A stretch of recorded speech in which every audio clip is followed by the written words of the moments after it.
que al término de la próxima exposición, que va a estar a cargo del doctor Gustavo Hornos, al término de esa exposición vamos a hacer una foto institucional con todos los que participaron en esta primera parte y el doctor Hornos. Así que bueno, vamos a invitar al doctor Gustavo Hornos a acercarse al estrado.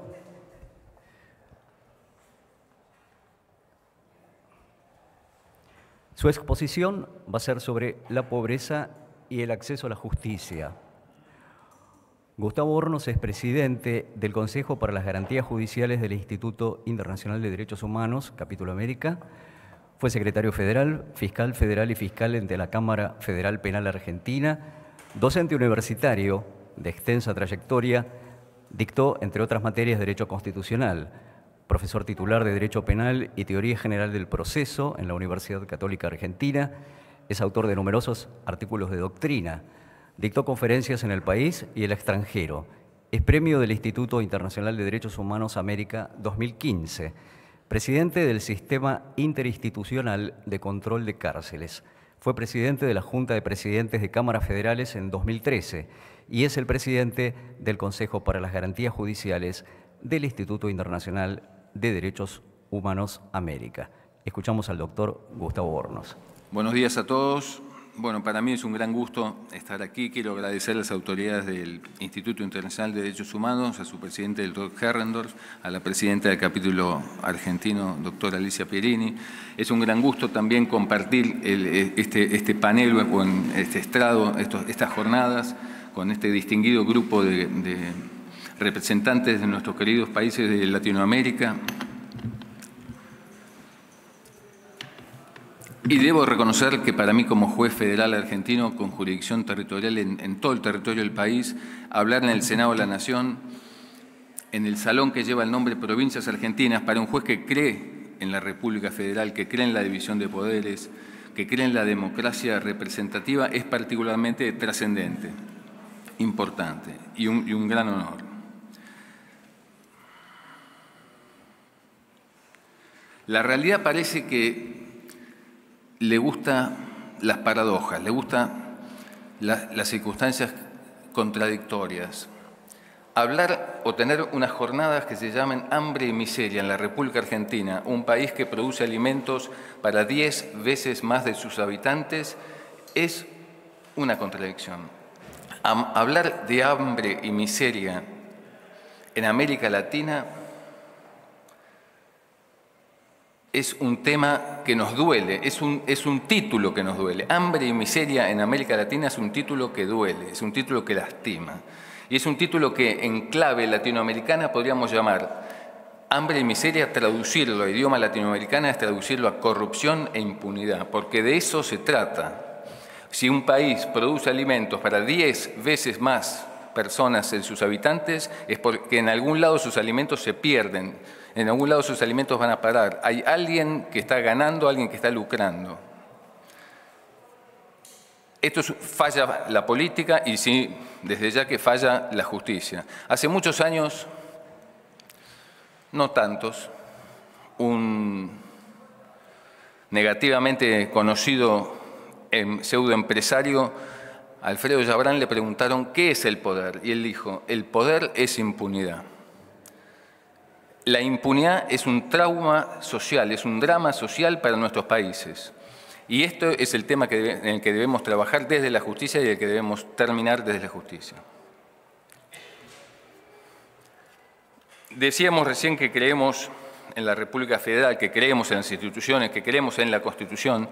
Como juez, yo creo que es posible aplicar las instituciones punitivas, es decir, las instituciones penales, con total coherencia y con total armonía con las garantías constitucionales. Esto es posible. Y también decimos que creemos en el ser humano. Creemos en la República y creemos en los individuos. Creemos en la sociedad y creemos en los individuos. Creemos en el ser humano, que nos ha dado múltiples ejemplos. Mandela, que nos ha dado Martin Luther King, que nos ha dado a Teresa de Calcuta, que nos ha dado Cristo, que fue hombre y que nos mostró que el camino es siempre cuesta arriba. Es siempre cuesta arriba y doloroso. Y nosotros tenemos que animar a recorrer el camino que nos toca, que es doloroso y es cuesta arriba. ¿Qué tiene que hacer la justicia? Bueno, la justicia tiene que acercarse a la gente. Tiene que ser una justicia que salga del papel, una justicia que salga de la biblioteca, que reconozca y conozca la realidad, que reconozca y conozca los problemas de la gente. Los problemas de la gente que son, por ejemplo, la inseguridad de todos los días. La inseguridad que habría llevado al presidente de la República Oriental de Uruguay a no compartir con nosotros estas jornadas. Porque pareciera ser que la República Argentina no puede garantizar la seguridad del presidente de la República Oriental del Uruguay en Buenos Aires, en esta ciudad de mármol y bronce francés, que está construida para ser la capital de un imperio que nunca existió. Tenemos que tener una justicia con cierta empatía, con cierta sensibilidad por los problemas de la gente. Los problemas de la gente, la inseguridad, decíamos, los problemas que preocupan a la gente, como el crimen organizado, el narcotráfico, la trata de personas, que mencionó recién la colega mexicana. Es decir, una visión del derecho antropocéntrica. Como nos enseñaba Carlos Cossio, una visión del derecho en donde el eje del sistema jurídico es la persona humana y donde se procure la vigencia efectiva de las normas. No basta con la vigencia axiológica o la vigencia normativa, como decía Goldsmith en el sentido realista, sino llegar a la vigencia efectiva de las normas y analizar siempre el orden normativo desde la Constitución, como nos enseñaba un querido amigo y profesor Germán Vidal Campos, quizás el autor más prolífico en derecho constitucional reciente argentino. Entonces, la administración de justicia es un elemento muy gravitante en el análisis que se hace de un país, en el análisis que hace las grandes empresas, las multinacionales, los grandes inversores, los grandes capitales, necesariamente analizan las instituciones de un país. Y en el fortalecimiento institucional del país está también el análisis que se va a hacer sobre el futuro del país. Es decir, ¿existe confianza en las instituciones? ¿Confían desde el extranjero en las instituciones argentinas? Este elemento de confiabilidad jurídica no solo hace el prestigio de la nación, sino el futuro de la nación, porque hace a las inversiones que producen trabajo, que producen muchos modos de evitar justamente lo que estamos hablando aquí, del hambre y la miseria. Forma parte de la tarea judicial el brindar, claro, garantías de acceso a la tutela efectiva, a los derechos fundamentales, en condiciones de igualdad. Hoy en día, el tema judicial, particularmente el tema judicial penal, está en el centro de la escena social y en el centro de análisis permanente de la escena social, en la República Argentina y en los países de Latinoamérica. Es decir, la administración de justicia está en el centro de la escena social, la constitucionalidad de los actos está en el centro de la escena social. Pocos conceptos han sido tan discutidos y han generado tanto impacto y tanta controversia a lo largo de la historia como el concepto justicia, el concepto derecho. Kelsen se preguntaba, quizás el jurista más importante del siglo XX, ¿qué es la justicia en una obra? Kant, sobre esto, el gran filósofo, ha escrito, bueno, los imperativos categóricos, cómo debemos actuar, cuál es nuestra acción justa. Ulpiano en el Digesto nos enseñó las 3 reglas del derecho. Vivir honestamente, no dañar al otro y dar a cada uno lo suyo. Ojalá pudiéramos cumplir siquiera con estas 3 grandes reglas del derecho. Hoy la justicia está entonces bajo el análisis social y esto es muy bueno que así sea. Un análisis que ya no le alcanza el contenido formal a partir de la recuperación de las instituciones democráticas de manera definitiva en la Argentina en el año 83, el primer análisis era que se cumplieran los requisitos formales, la parte formal, que fuera cumplida por quien correspondía, que fuera nombrado por quien correspondía. Hoy en día la sociedad analiza el contenido, hace un análisis sustancial de la esencia de la justicia, quiere saber por qué se toman las decisiones y discute ese por qué se toman las decisiones. Y esta discusión se hace otra vez en la plaza pública. La misma plaza pública que fue prohibida en la Asamblea de 1813 para el enjuiciamiento o castigo, hoy existe otra vez. Pero la plaza pública es digital, la plaza pública se produce y se reproduce permanentemente desde muchos puntos de vista. Y es bueno que se discuta eso. Por eso las sentencias, en particular, que es el objeto de análisis, el objeto de discusión, tienen que ser sentencias entendibles y comprensibles. Y además tienen que ser dictadas de manera oportuna. No hay ningún justificativo para que una causa, por compleja, por extensa que sea, dure 2 décadas. Esto es mentira. No hay justificación para que un proceso difícil en términos de la Comisión Interamericana de Derechos Humanos, en términos de complejidad, pueda durar 20 años. Esto es absolutamente inaceptable. Relativamente recientemente, uno de los convencionales constituyentes, Antonio María Hernández, quien también honró el Palacio Legislativo con su tarea de diputado, junto con otros especialistas en el tema, como Daniel Sobato y Eduardo Fidanza, realizaron una encuesta de cultura constitucional, la segunda encuesta de cultura constitucional, a la que le pusieron el título Argentina, una sociedad anómica, una sociedad anómica. Y ellos llegaron a la conclusión de que había una gran inobservancia de las normas jurídicas, morales y sociales, en los mismos términos que el gran filósofo argentino Carlos Santiago Nino habló en su libro Un país al margen de la ley. Y destacaron que el 73% de los encuestados no conoce el contenido de la Constitución Nacional, pero el 91% de los encuestados considera de gran importancia para la vida social la Constitución Nacional. Es decir, no conoce su contenido, pero reconoce la gran importancia. El 63% de los encuestados no cree en la igualdad ante la ley. Y el 86% de los encuestados piensa que la ley ampara al poderoso. Estos puntos de la realidad son puntos sobre los que hay que trabajar para cambiarlos. Otras encuestas posteriores demuestran que hay una gran falta de confianza en la Argentina en el sistema judicial. Recuperar la confianza es un proceso difícil, es un proceso largo y difícil, que es mucho más difícil que la pérdida de confianza que muchas veces se produce por un gran hecho que tiene una irrupción social repentina. En el año 2015, las Naciones Unidas dieron a conocer su Agenda 2030 para el Desarrollo Sustentable o Sostenible.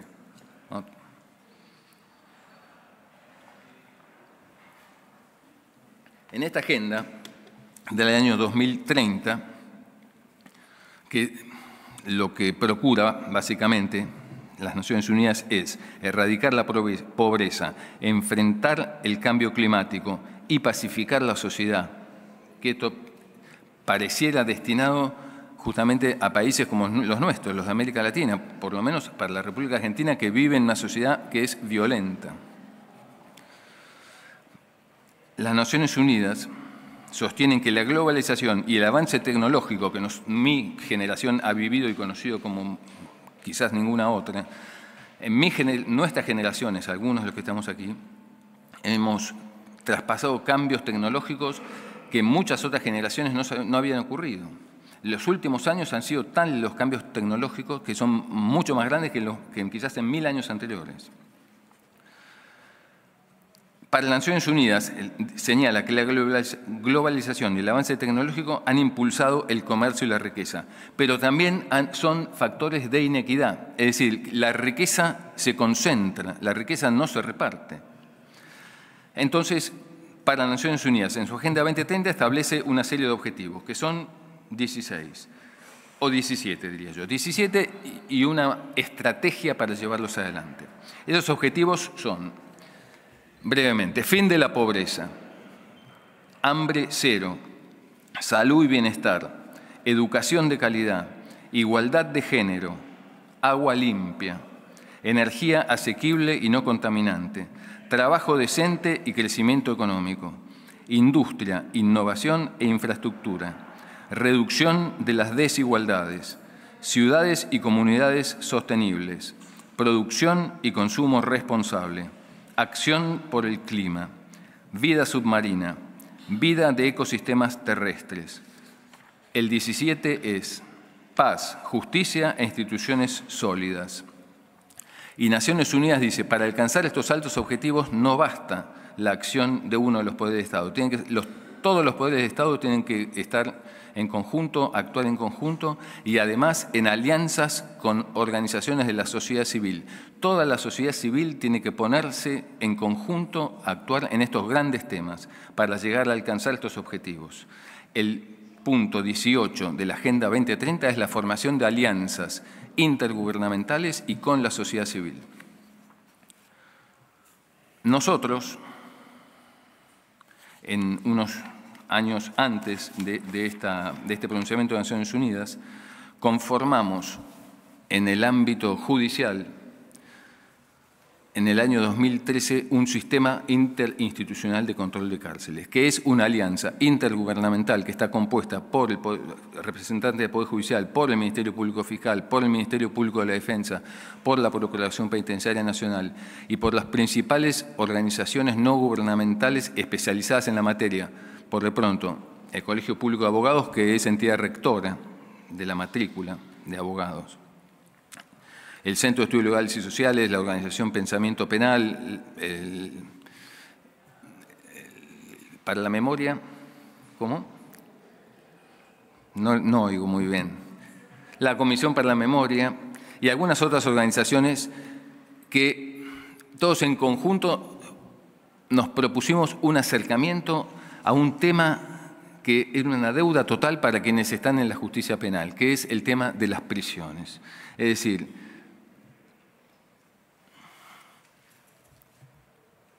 cuando hablamos de prisiones, hablamos de personas humanas privadas de su libertad. Lo primero que hicimos en esta conformación fue ponernos de acuerdo en el valor persona humana a las personas privadas de su libertad. Persona humana rodeada de todos los derechos que la Constitución le da, privada solamente de su libertad ambulatoria, pero que no está privada de su dignidad de persona humana. Y fíjense qué paradoja que el Estado tiene recluidas, privadas de su libertad, a numerosas personas de manera creciente, y en las prisiones hay hambre, hay miseria y hay inseguridad. Y otra vez, el Estado Nacional paga por cada una de estas personas 4 comidas diarias. Le paga salud, le paga atención médica, le paga atención odontológica, le paga educación, le paga trabajo, pero parece que nada de esto llega a la realidad. Otra vez, entre las normas y la realidad hay un abismo. En la República Argentina y en muchos de nuestros países estas cosas son así. Por eso, si hablamos de hambre y miseria, hablamos de corrupción y hablamos de impunidad. Y es lo que hay que cambiar. Tenemos que fortalecer las instituciones. Tenemos que fortalecer la confianza en las instituciones y particularmente en la justicia. Y hoy en día parece que estamos en un punto de inflexión en este tema. Parece que la sociedad política ha descubierto hoy en día las prisiones preventivas y se discute sobre las prisiones preventivas, porque pareciera que las prisiones preventivas se acercan o han llegado a los poderosos, porque hasta hace poco había una convivencia muy feliz con las prisiones preventivas, porque todos los presos estaban con prisiones preventivas y a nadie les importaban porque se llamaban Brian y Jonathan y son pobres y están en la miseria. Pero ahora que las prisiones preventivas parecen acercarse, las prisiones preventivas están en el centro de la discusión sociopolítica y mediática. Y esto es importante. Es un punto de inflexión y tenemos que seguir adelante, fortaleciendo las instituciones. Es necesario a nivel judicial tomar grandes decisiones estratégicas, pensar a dónde vamos a ir con estas nuevas herramientas que se están creando y se están llevando a cabo. La Constitución frente a la corrupción no es muda. La Constitución nos habla de la corrupción, la Constitución Nacional nos habla de la corrupción en el artículo 36, cuando condena y dice que son acciones imprescriptibles, la usurpación del poder por parte de instituciones que no son constitucionales y personas que accedan a esos cargos, agrega también que asimismo atentará contra el sistema democrático y el orden constitucional los graves hechos de corrupción que conlleven enriquecimiento ilícito. Y por eso nosotros decimos que son imprescriptibles. No porque queremos que duren 20 años su investigación, sino porque queremos dar una señal de fin a esa impunidad. Y esto nos parece importante. Y tenemos que tomar decisiones. Nosotros hemos tomado en la Cámara Federal de Acción Penal decisiones que son decisiones de conveniencia y oportunidad. ¿Qué juicio llevar a cabo antes? Si se llevan a cabo en conjunto dos tramos de un mismo juicio, son decisiones que hay que tomar pensando en el futuro y pensando en la conveniencia de eso. Y esas decisiones deberían ser llevadas a cabo de una manera institucional. Pues no son cuestiones de competencia, que es como nosotros las hemos tomado. Son cuestiones políticos, judiciales, de política criminal que se deben ser decididas sobre la mesa. Porque en nuestros países, en la Argentina, muchas cosas se han decidido por debajo de la mesa. Hoy se investigan si ha habido sobres por debajo de la mesa. Entonces nosotros tenemos que actuar encima de la mesa y tomar decisiones estratégicas y hacerlas saber. ¿A quién vamos a juzgar? ¿A quién vamos a condenar y a qué pena le vamos a pedir, por ejemplo? El Ministerio Público debería decir qué causas va a impulsar, cómo las va a impulsar y a quién quiere condenar. Y decirlo sobre la mesa. Y después se verá el Poder Judicial que decide. Pero el Poder Judicial también tiene que tomar sus decisiones de recursos humanos, de agenda, de audiencias. Todo esto es compatible con las garantías de la Constitución Nacional. Hay que ser garantistas, pero no ciegos. Garantistas, pero no bobos. Basta el tontismo. Basta el tontismo. Para esto se requiere la organización del poder y los procesos institucionales, toma de decisiones estratégicas, planificación. Por otro lado, tenemos, claro, hablábamos, el Congreso, las jornadas están dedicadas a la pobreza y el acceso a justicia, es el título que me toca. Ciertamente, en este punto, si hablamos de miseria y de pobreza, hay que hacer un reconocimiento a la defensa pública oficial, la defensa que es la que lleva gran parte del trabajo de defensa, si no en su totalidad, de la gente que no tiene recursos, que es la gente que en general es enjuiciada en nuestros países, particularmente en la República Argentina. Como decíamos, nosotros pretendemos tener una justicia con un cierto grado de humanización. Se trata, decimos siempre en el sistema de control de cárceles, de la humanización del poder. Y esto no significa otra cosa que acercarse a la persona humana, ver cuáles son las necesidades. A la persona humana está privada de su libertad y lo mismo podría predicarse respecto a la víctima de delito. La víctima de delito es una parte en el proceso penal que llega allí sin tener vocación de serlo y llega allí de una manera en general impensada. No solo no quiere, sino que no lo planificó y muchas veces de una manera instantánea se convierte en víctima del delito y esta circunstancia de ser víctima de delito puede acompañarla por el resto de su vida. Porque es tan fuerte el impacto de un hecho violento, es tan fuerte el impacto de un hecho delictivo que la víctima puede convertirse de manera instantánea y para siempre en víctima de delito. También la víctima de delito necesita un acompañamiento y necesita un reconocimiento, necesita cierta empatía judicial de lo que le ocurre, cierto tratamiento procesal y muchas veces posteriormente al proceso penal. Hablaba recién aquí la colega mexicana que también expuso sobre la esclavitud de estos tiempos. Nosotros tenemos una obra reciente pero muy prolífica en lo que hace a fallos sobre trata de personas. Trata de personas es tráfico de personas que con fines se les llama de explotación sexual, laboral o para la utilización de sus órganos como mercancía, pero esta trata de personas tiene un fin que es única o eminentemente el fin de ganancia económica, es el lucro, hasta dónde llega la condición humana que trafica con otros seres humanos para lucrar. Hannah Arendt nos hablaba de la condición humana y esto está en los límites de la condición humana. Es decir, vender, traficar con seres humanos para ser explotados sexualmente, traficar con seres humanos para que sus órganos sean extirpados, traficar con seres humanos para explotarlos laboralmente, solo para lucrar. Nosotros hemos tenido, sí, una reciente, porque esta figura, como trata de personas propiamente dicha, obedece también a tratados internacionales, a compromisos internacionales de la República Argentina asumió, como muchos de los países aquí están bien representados, y estos conceptos han sido incorporados mediante estas convenciones internacionales, conceptos como vulnerabilidad, como desarraigo, como pobreza, como necesidad. Y trata de personas es una apertura que se ha hecho a lo que es una realidad también y hay que asomarla y acercarse con sensibilidad, porque la trata de personas es la esclavitud del siglo XXI. Y es una esclavitud que debemos cortar y es un delito transnacional. Es decir, que aquí vamos a necesitar no solo coherencia interna, sino también cooperación internacional. En la trata de personas tenemos a una víctima que es de por sí una persona vulnerable.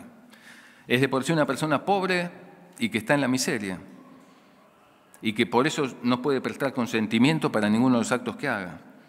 Y es muy posible que sea una persona desarraigada, que es una de las características que Naciones Unidas señala, es decir, alejada de su hogar, alejada de su familia. Seguramente, vamos a hablar claro, seguramente es una mujer, porque si hay explotación sexual, va a ser una mujer, y va a ser una mujer joven, desarraigada, alejada, solitaria. Hemos conocido hace poco un caso de una mujer que estaba condenada por narcotráfico, que ni bombacha tenía, perdónenme, pero no tenía bombacha, estaba en la cárcel y no tenía bombacha. Y hemos visto mucha gente en la cárcel que no tenía nada, que no tenía un abrigo, que no tenía un buzo. ¿Cuáles son sus cosas, señor? No tengo. ¿Pero qué se pone de noche? No tengo nada. Pobreza y miseria en la cárcel. 4 comidas que no llegan. En la trata de personas, entonces, está en juego la esencia de la humanidad, la igualdad, la libertad, la dignidad de la persona. Los valores más importantes de la persona humana están en juego y están en discusión judicial. Y por eso es lógico que la sociedad se preocupe y controle y mire y quiera saber por qué el juez toma las decisiones que toma. Y que esas decisiones sean entendibles, sean oportunas y sean claras. Porque en estos avances tecnológicos de los últimos años, para mí que escribía con máquina de escribir hace poco, me parece a mí, hoy en día con el mouse, los funcionarios judiciales, algunos de los cuales están aquí, yo les agradezco mucho su presencia, podemos hacer 100 páginas de otros fallos o de libros enteros. Podemos en pocos minutos hacer una sentencia de 100 páginas que nadie entiende, que no entiende la víctima, que no entiende el imputado. Nos ha pasado con otro colega que una persona que estaba condenada en mi sala me decía que no entendía la sentencia. Yo le digo, a ver, tráigala, y la trajo y tenía solo las hojas impares. Pero era tan confusa esa sentencia que no se había dado cuenta que le faltaba la mitad. Y claro que no le iba a entender, porque solo tenía las hojas impares impresas. Había estado mal notificado.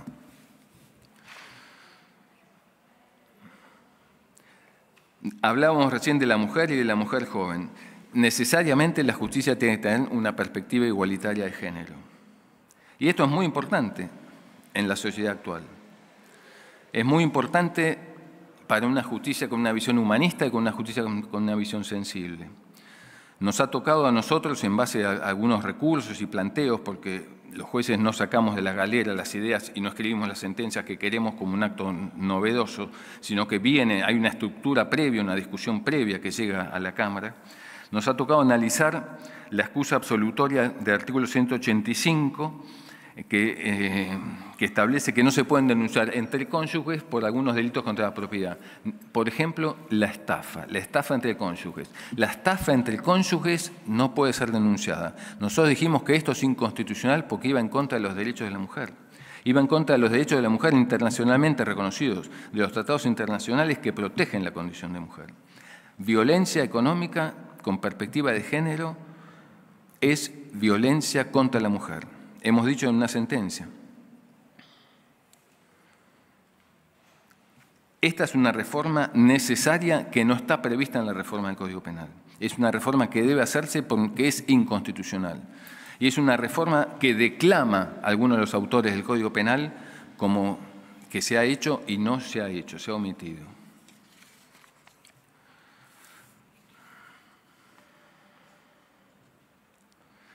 La gente, la sociedad reclama, esto lo dice Mandela en algunos de sus libros, la gente, bueno, ¿quién mejor que él que pasó 27 años en la cárcel y salió, fue presidente y no buscó ningún tipo de revanchismo?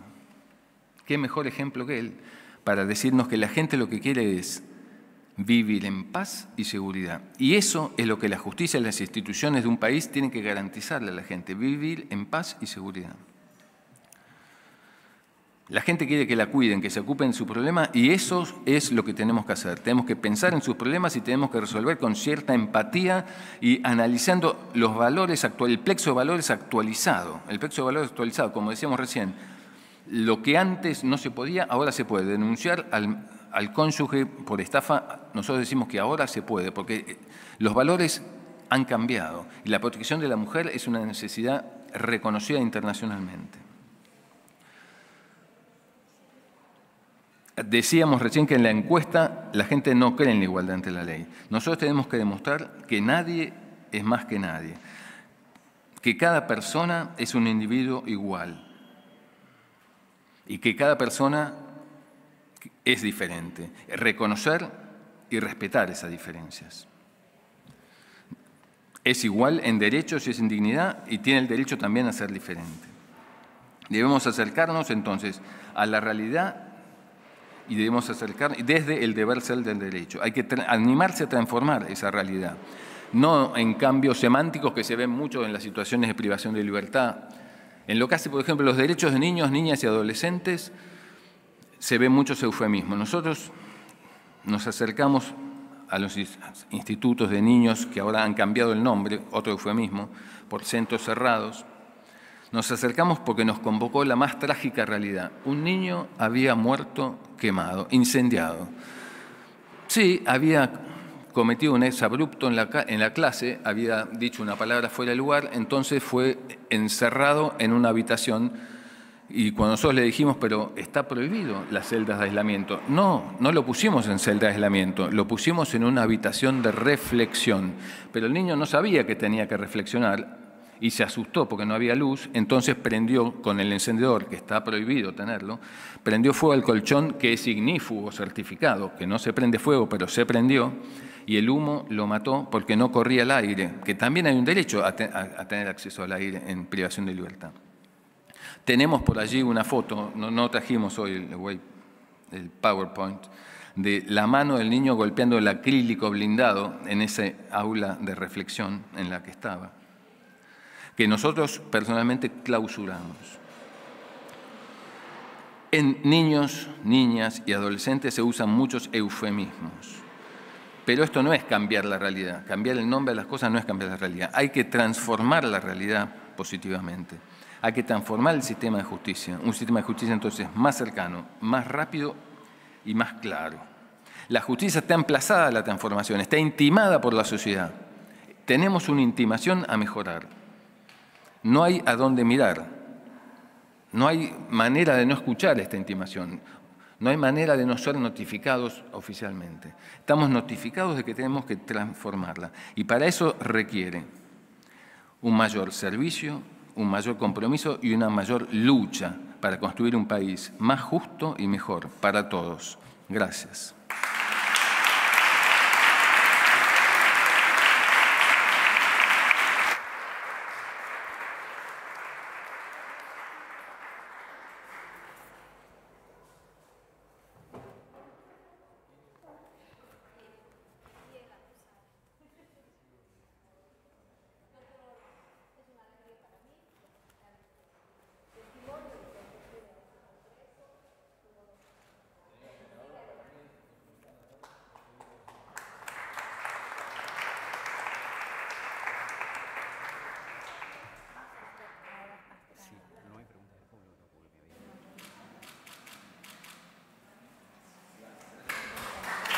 Muy bien.